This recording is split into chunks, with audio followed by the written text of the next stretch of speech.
Mia's hands trembled as she held the small, leather-bound diary in her lap. The words on the page blurred as tears welled in her eyes, making it hard to breathe. The pages contained everything: John's deepest thoughts, his desires, and worst of all, his confession of love for her best friend, Jenny. Her heart pounded violently against her ribcage, her 8-month pregnant belly rising and falling with each shaky breath. She felt betrayed, disgusted, and utterly heartbroken. This was the man she had loved for 2 years, the man she had built a life with, the father of the baby she carried. The front door slammed, snapping her out of her daze. Footsteps echoed in the hallway. John was home. Mia wiped her tears quickly and stood up, gripping the diary in her hand like a weapon.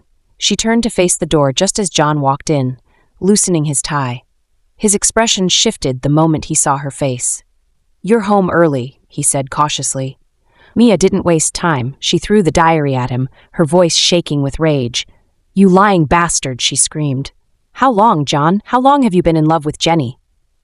John froze, staring at the diary now lying at his feet. His face paled, but only for a second. Then his jaw tightened. "You went through my things?" His voice was eerily calm, but his eyes flashed with something dark. Mia scoffed. "That's all you have to say? I found this, John. I didn't go looking for it. You wrote it down. You wrote about how you wished you had married her instead of me, how you settled for me because she was already taken." John rubbed his temple, his patience thinning. "Mia, you're being dramatic." "Dramatic?" she shrieked. "I gave up everything for you, John. My career, my independence, my dreams, because you wanted a family. And now I find out that this whole time I was just a second choice?" John sighed, running a hand through his hair. "Mia, lower your voice. You're pregnant. You shouldn't be getting worked up like this." She let out a bitter laugh. "Oh, now you care about my health? Did you care when you were fantasizing about my best friend? When you were wishing she was the one carrying your child?" "Stop twisting my words," he snapped, stepping closer. "I never said I didn't love you." "But you don't love me enough," she cried, stepping back. "You would rather have had her. Admit it." John clenched his fists. "I don't have to listen to this." "Oh, you will listen, John, because I am carrying your child, and I need to know, was this all a lie? Was our marriage a mistake?" John's breathing was heavy, his patience snapping like a frayed rope. "You are a mistake, Mia. You and this baby, this life I didn't want. You trapped me in this marriage, and I—" He stopped himself too late. Mia inhaled sharply, her body swaying from the shock of his words.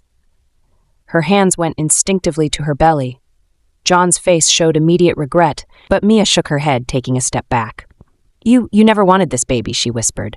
John exhaled, rubbing his face. "Mia, that's not what I—" "You don't have to explain," she cut him off, her voice eerily calm now. "I see it all clearly." Her eyes burned with unshed tears, but her expression was one of cold resolve. She turned toward the kitchen, needing space, needing to breathe. John followed. "Mia, please, let's just talk," but she ignored him, gripping the counter for support. She felt lightheaded, her emotions spiraling out of control. Then suddenly, John grabbed her arm. "You can't just walk away." Mia yanked her arm free. "Don't touch me," she snapped. The anger inside John boiled over. In a fit of blind rage, he grabbed the nearest object, a cast-iron frying pan, and swung it. The impact was sickening. Mia's head snapped to the side, and she crumpled to the floor like a rag doll. John stood frozen, his breathing ragged. The frying pan slipped from his fingers and clattered against the tiles. Blood.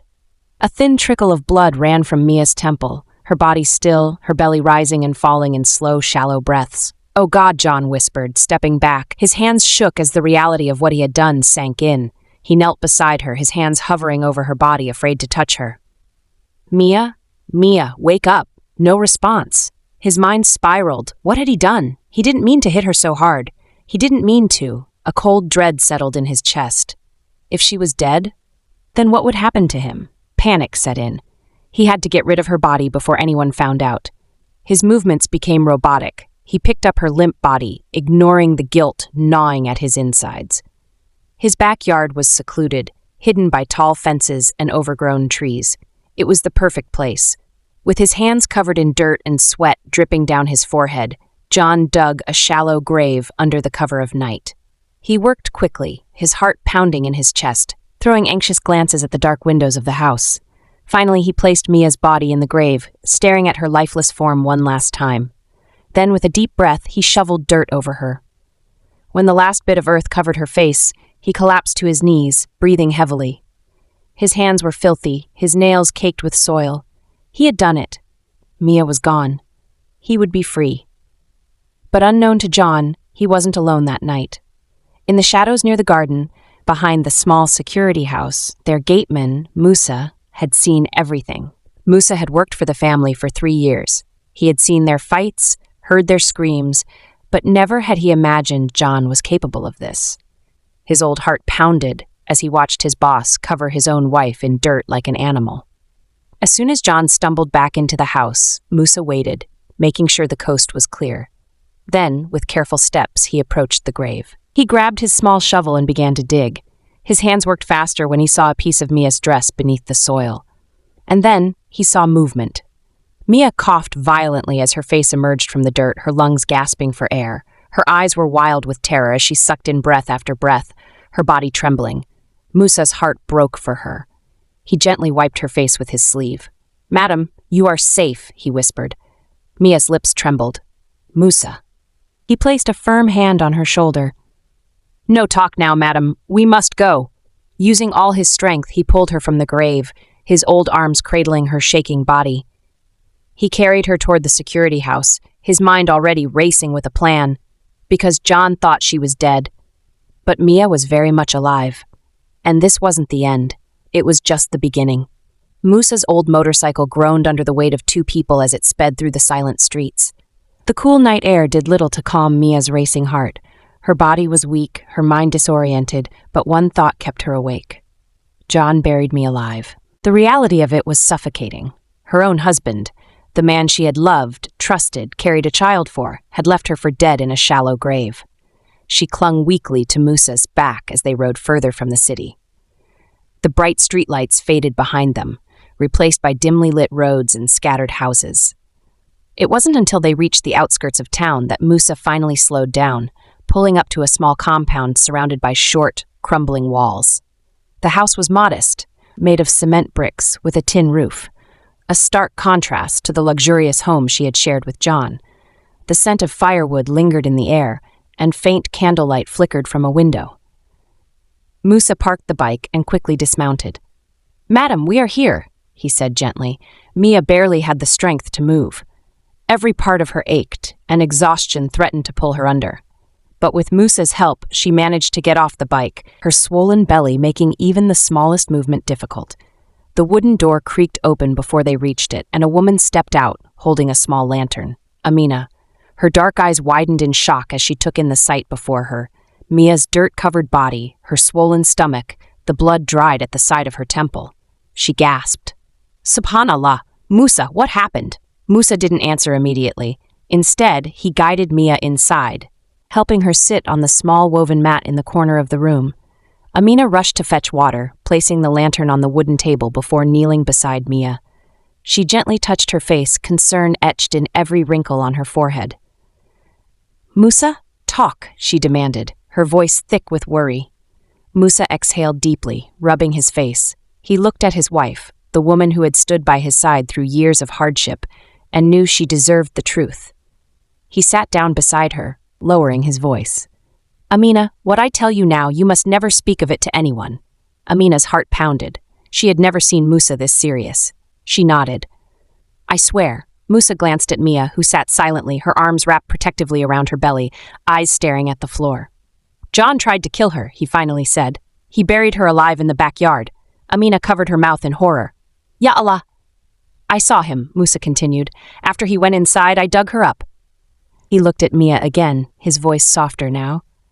"She is alive, but weak." Amina's eyes welled with tears. She had met Mia once or twice when she visited John's house to deliver messages. She had always seemed kind, though quiet. The idea that her own husband had tried to kill her was too much to bear. She reached for Mia's hand and squeezed it gently. "You are safe now." Mia flinched at the touch, as if the kindness was foreign to her. She hadn't spoken a single word since they arrived. She had barely spoken since she woke up in the grave. Amina's heart ached for her.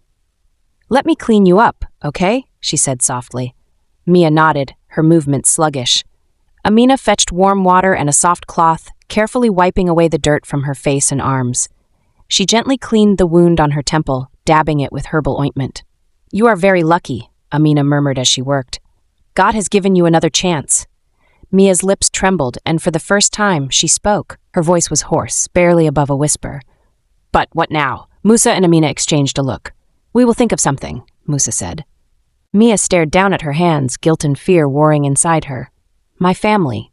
They must not know yet," Musa said quickly.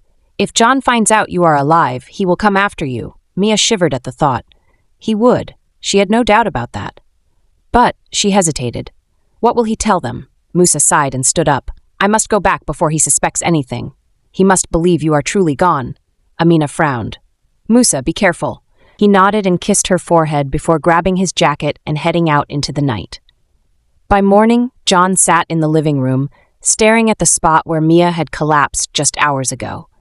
The floor had been cleaned, but he still felt like he could see the stain of what he had done. His hands shook as he picked up a pen. He had to be smart about this. He pressed the tip against the paper and began writing. Mia ran away. She told me she didn't want this life anymore. She said she regretted everything, marrying me, carrying my child. She was crying when she left. I tried to stop her, but she was determined to leave me. I am heartbroken, but if this is what she wants, I have to let her go.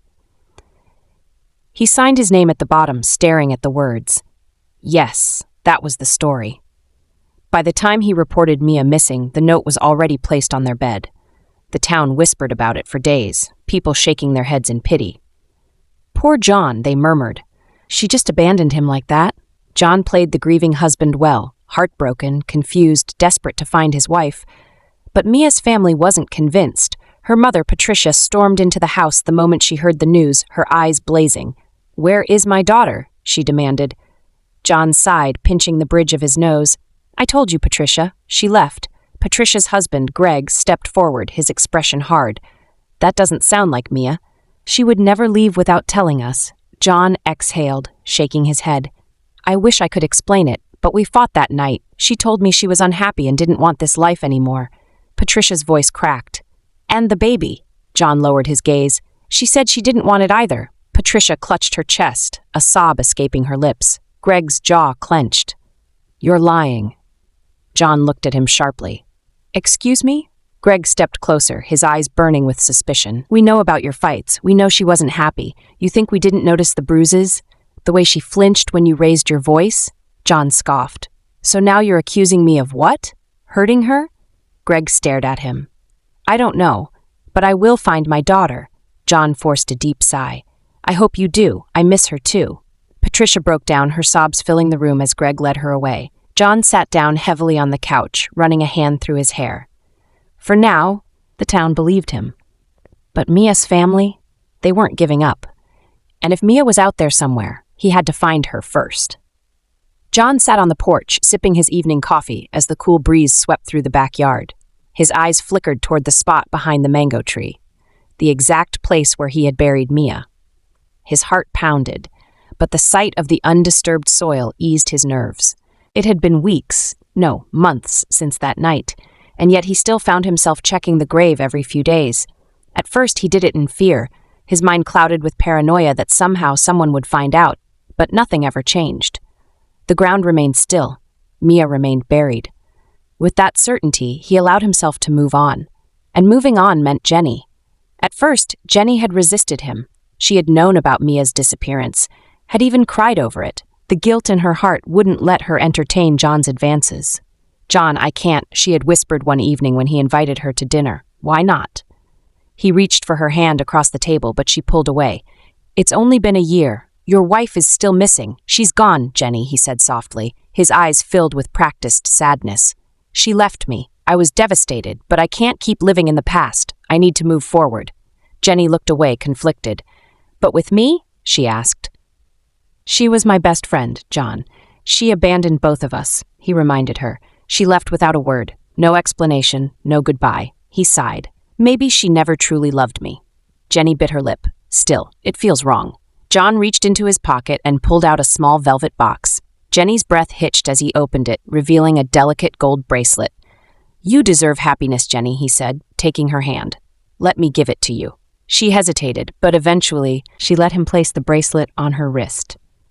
And that was the beginning. As the months passed, John made sure Jenny became the center of his world. Everything he had denied Mia, he gave to Jenny. Expensive gifts, spontaneous trips, candlelit dinners.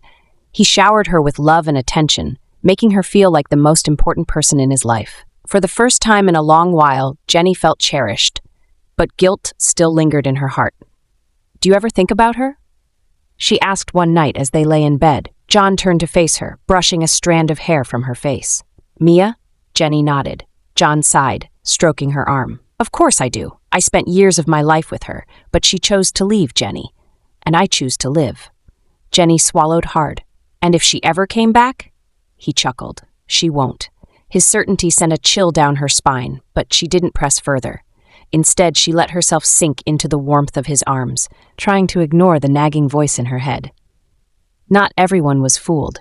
Mia's family had never believed John's story, and now, seeing him so openly in love with Jenny, only deepened their suspicions. One evening, Mia's younger sister, Lisa, sat with their parents in the living room, anger burning in her chest. "This doesn't make sense," she exclaimed. "How can he just move on like that? He acts like Mia never existed." Greg, their father, clenched his jaw. "I never trusted him." Patricia wiped a tear from her eye. "She wouldn't have left us, not without a word." Lisa exhaled sharply. "And now he's with Jenny? Mia's best friend?" She shook her head.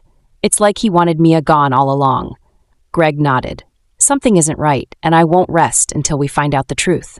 Patricia squeezed her husband's hand, a determined look on her face. Mia might have been gone, but they weren't letting her memory fade, and they weren't letting John get away with it. Mia sat on the wooden chair by the small window, rocking her newborn daughter gently in her arms. The baby's tiny fingers curled around hers, and for a moment, Mia forgot all the pain, all the betrayal, all the nightmares that had haunted her for the past year. She kissed the baby's forehead. "My little angel," she whispered. "You're the only reason I survived." Musa's wife, Amina, stood by the doorway, watching Mia with a soft smile. "She's beautiful," she said warmly. Mia looked up, her eyes glistening with emotion. "Thank you, Amina. I owe you everything." Amina waved her hand dismissively. "Nonsense. It was Musa who saved you. And besides, in this house we take care of each other." Mia felt a lump in her throat. She had lived in this modest home for a year now, surrounded by love, treated with kindness, things she never truly had with John. Amina had cared for her like a sister, and Musa, he had been her protector. But she couldn't stay hidden forever. One evening, as Mia sat outside feeding her baby, Musa joined her, carrying a newspaper. He handed it to her without a word. She unfolded it, and her breath caught in her throat. A full-page photo of John and Jenny at an engagement party. Her fingers tightened around the paper as she read the article. John Donovan, a well-respected businessman, finally finds love again after his wife Mia mysteriously vanished a year ago.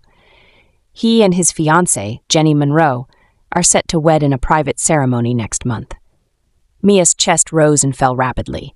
The man who had buried her alive was now living a perfect life with her best friend. Musa placed a hand on her shoulder. "I've been keeping an eye on him," he said. "He thinks you're gone forever." Mia's jaw clenched. "Not anymore." She turned to look at him. "It's time." Mia had thought about this moment 1,000 times. She didn't want revenge just for herself. She wanted justice. She wanted John to know fear the way she had. She wanted him to feel his world crumble the way hers had. But first, she had to see her family. It was late evening when Mia arrived at her childhood home, carrying her baby. Her hands trembled as she knocked on the door. Lisa answered, and the moment their eyes met, Lisa gasped, her hand flying to her mouth. "Mia?" Her voice was barely above a whisper. Tears welled up in Mia's eyes. "It's me." Lisa let out a sharp cry and threw her arms around her sister. "Oh my God," she sobbed. Mia held onto her tightly, feeling years of pain melt away in her sister's embrace. Her mother, Patricia, and father, Greg, rushed to the door, their faces frozen in shock. "Mia?" Patricia whispered, her voice shaking. "Is this a dream?" Mia stepped forward. "I'm home, Mama?" Patricia let out a wail and collapsed onto the floor. "Mama!" Lisa screamed, rushing to her. Greg bent down, shaking his wife. "Patricia, stay with me." Lisa looked up at Mia with wide, panicked eyes. We need to get her to the hospital. Mia clutched her baby to her chest, tears streaming down her face as the chaos unfolded around her. She had come back to reunite with her family, but instead, her return had nearly broken them. And this was just the beginning. Mia sat on the couch, cradling her daughter in her arms while Lisa rubbed their mother's back. The doctors had said Patricia would be fine, but the shock had been too much for her. Greg sat across from them, his hands clasped tightly together, his eyes locked on Mia as if she would disappear again if he blinked. Lisa, still teary-eyed, sniffled. I still can't believe it. Mia, we thought you were gone. We searched everywhere. We begged the police to investigate, but John had his perfect lie ready. Greg exhaled sharply. That bastard convinced everyone you ran away, but we knew you would never leave your family like that. His voice was tight with restrained anger. Where have you been? Mia inhaled deeply. She had played this moment in her mind over and over, rehearsing the words, but now that she had to say them out loud, her throat tightened. I was buried alive. Silence. Lisa frowned. What? Mia looked up, her eyes filled with pain. John tried to kill me. He hit me in the head and buried me in the backyard. Lisa's hand shot to her mouth. Greg's face drained of color. Jesus Christ, Lisa whispered. Patricia, still weak from her hospital scare, slowly sat up. Her voice trembled. Tell us everything, my child. Mia took a shaky breath. That night, we had a fight. A terrible fight. She stared at her baby, remembering how vulnerable she had been that night, 8 months pregnant and helpless. I found his diary, she continued. I wasn't even looking for it. I was cleaning, and it fell from a drawer.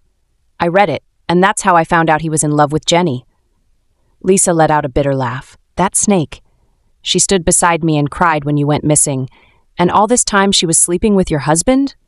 Mia nodded, gripping the fabric of her dress. I confronted him. I screamed.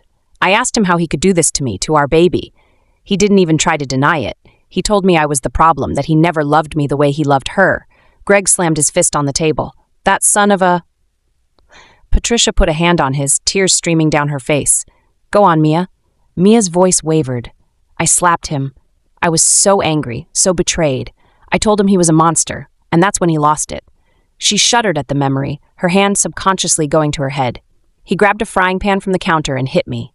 I don't remember much after that, just pain. And darkness.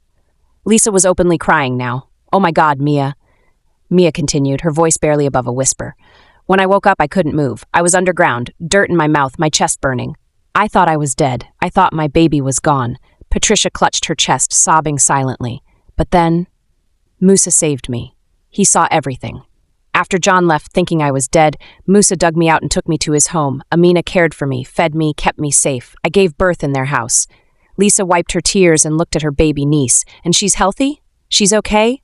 Mia nodded, stroking the baby's cheek. She's my miracle. Greg's face was dark with fury.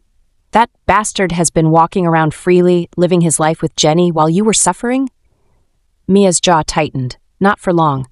Patricia sat up straighter, a fire in her weary eyes. What do you mean? Mia met her father's gaze. I'm not hiding anymore. I will make sure John pays for what he did. Lisa wiped her tears, her lips curling into a determined smile. You're not doing it alone. Greg nodded. Well, make sure the whole world knows the truth. Patricia, still fragile but strong in spirit, reached for Mia's hand.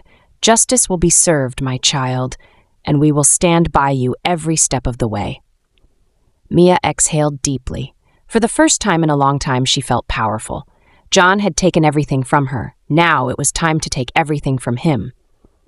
Mia sat in the dimly lit living room of her childhood home, her fingers tracing the rim of a teacup as she listened to Lisa pace the floor.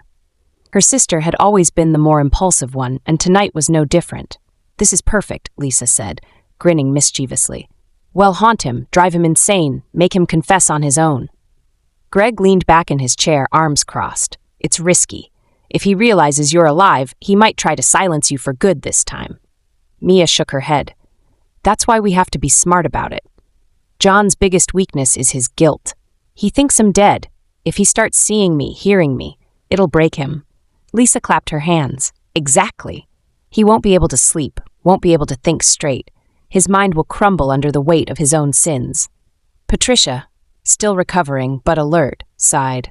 I don't like the idea of playing with a killer's mind, but if this is the only way to get justice... I support it. Greg nodded. Then let's plan this carefully.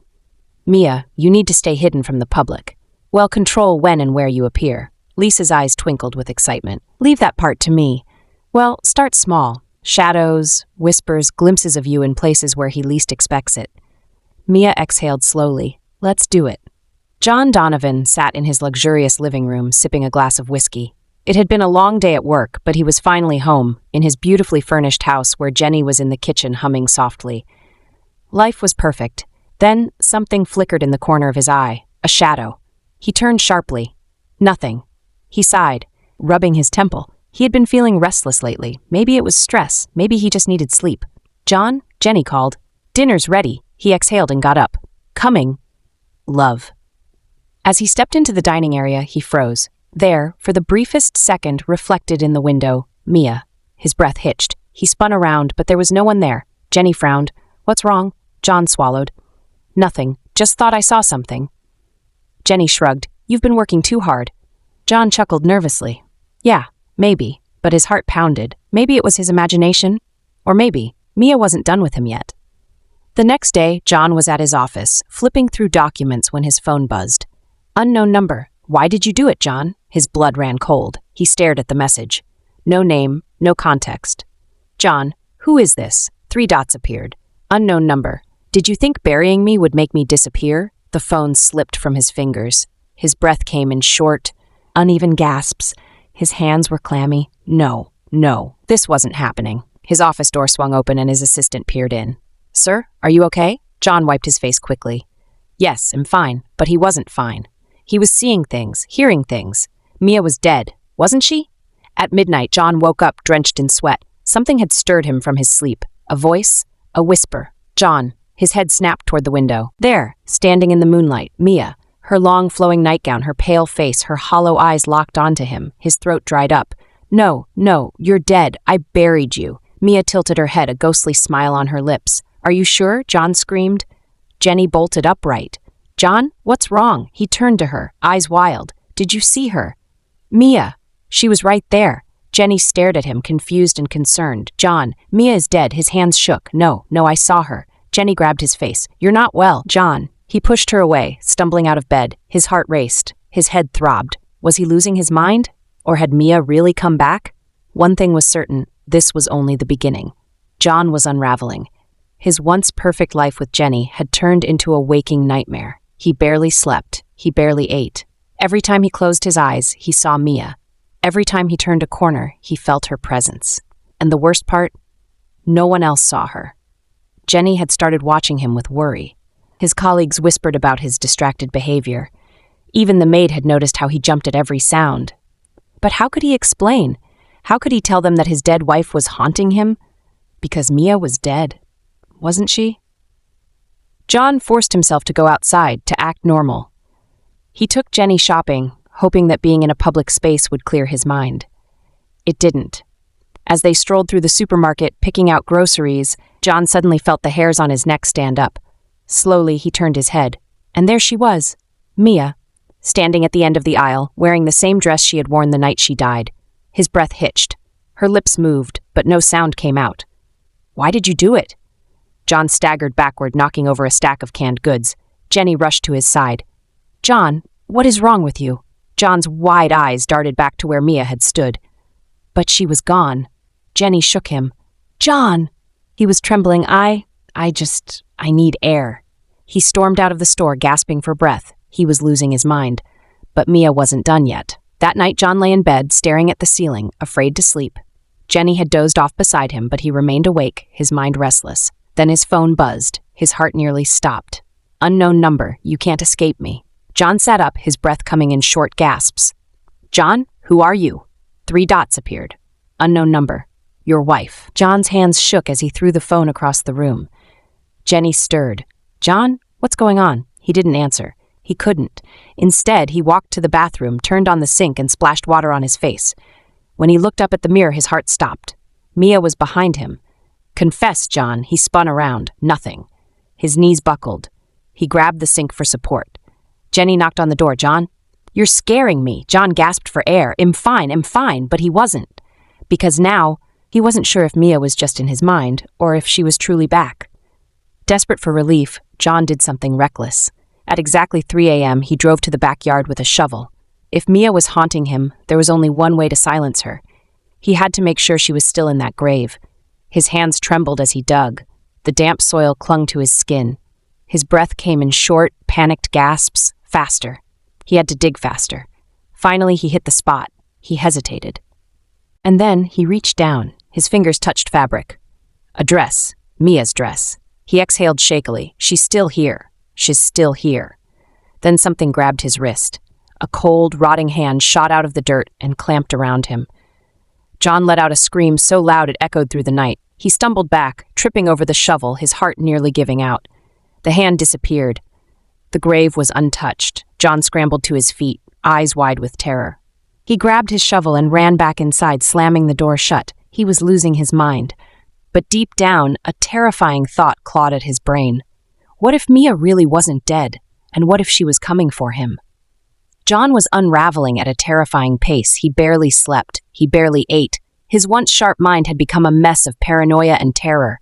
He avoided mirrors, dark corners, even his own backyard. Every time he closed his eyes, he saw Mia. Every time he breathed, he felt her presence. And now she had escalated. She wasn't just appearing in shadows anymore. She was speaking to him. Confess, John. Tell them what you did. Let me rest. Her voice was everywhere. At work, at home, even in public places. He saw her reflection in windows, heard her whispers in crowded rooms. He was losing control. And soon, he wouldn't have any left. It happened at a charity gala. John had forced himself to attend, desperate to act normal. Jenny was by his side, radiant in an elegant gown. But he couldn't focus. His mind was spinning. Then, as the speeches began, the lights flickered. A microphone screeched. And when the large screen behind the podium came to life, John's blood turned to ice. It was Mia. A video. She stood in front of a camera, her face pale but strong. "Hello, everyone," she said, her voice calm and deliberate. "My name is Mia Donovan. You all think I ran away, that I abandoned my home, my husband." The crowd fell into stunned silence. John stood frozen, his breath coming in short gasps. "But that's not what happened," Mia continued. 2 years ago, my husband tried to kill me." Gasps rippled through the audience. Jenny's hand flew to her mouth. "John Donovan buried me alive in our backyard, thinking I was dead, but I survived." John's heart pounded in his chest. No, this couldn't be happening. He turned to run, but as soon as he moved, Mia stepped onto the stage. In real life. Not a ghost, not an illusion. Real. Alive. The room exploded into chaos. John stumbled backward. No, this isn't real." Mia's eyes burned with fury and justice. "You wanted to bury me, John, but you buried yourself instead." John's knees buckled. His entire body trembled. Everyone was staring. The whispers grew louder. The murmurs turned into shouts. "Is this true? John, what have you done?" "Monster!" Jenny turned to him, her face twisted in horror. "Tell me this isn't true, John." John couldn't think, couldn't breathe. The room spun around him. Then, as if controlled by an unseen force, he collapsed to his knees, and he confessed. Everything. Right there, in front of everyone. "I did it. I tried to kill her. I buried her. I thought she was dead." Gasps filled the room. Mia stood tall, tears in her eyes, but her face unshaken. Police officers moved forward. John didn't resist as they grabbed him, handcuffing him. It was over. Justice had come. John was sentenced to life in prison. The case made national headlines. A husband who had buried his pregnant wife alive only for her to return from the grave. The betrayal, the horror, the justice. Jenny was shattered. She had been blinded by love, used as a pawn in John's selfish game. But Mia, despite everything, forgave her. Jenny wept as she held Mia's hands. "I didn't know. I swear I didn't know." Mia, holding her baby in her arms, nodded. "You were just another victim of his lies." Jenny left the city ashamed but free. And Mia, she moved on. She had won. She had survived, and she would live, not as a victim, but as a warrior who had buried her past and risen stronger. The end.